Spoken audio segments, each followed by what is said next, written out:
Баршаңызға сәлем достар, қалдарыңыз қалай? Бүгін өте керемет жұмсақ болып шығатын, ауызда еритін пломбир тортын дайындайтын боламыз.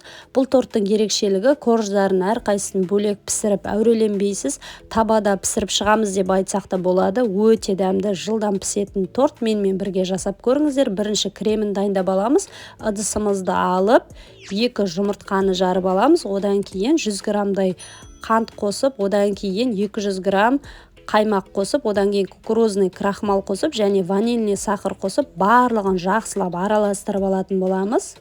Егер үлкен торт жасағыңыз келсе, онда креміміздің мөлшерін көбейтсек болады. Осылай енді отқа кремімізді қойып, баяу отта қайнап қоюланғанға шейін араластырып пісіріп алатын боламыз. Соңында осындай сармай салып, ерігенге шейін тағы да араластырамыз. Сонымен біздің кремімізді суытуға қойып қоямыз.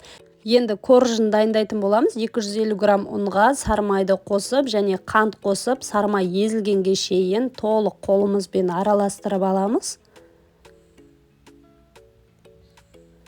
Міне бір келкі масса шығады, жақсылап араластырып, одан кейін қызып тұрған табамызды алып, құрғақ табада осылай әбден қызарып, піскенге шейін араластырып, корждарымызды дайындап алатын боламыз.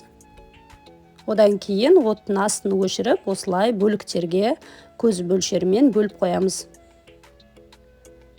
Коржымыз суды, енді тортымызды құрастыруға кірісеміз. Осылай бірінші астына бір қатар корж, одан кейін кремді жайып, осылай қолымызбен тегістеп шығатын боламыз. Тағы екінші қатарды жібереміз осылай. Тағы да крем жағамыз.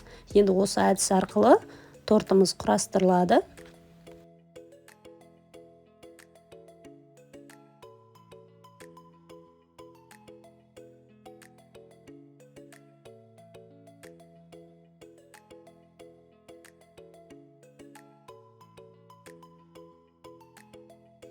Міне осымен біздің тортымыз дайын болып қалды.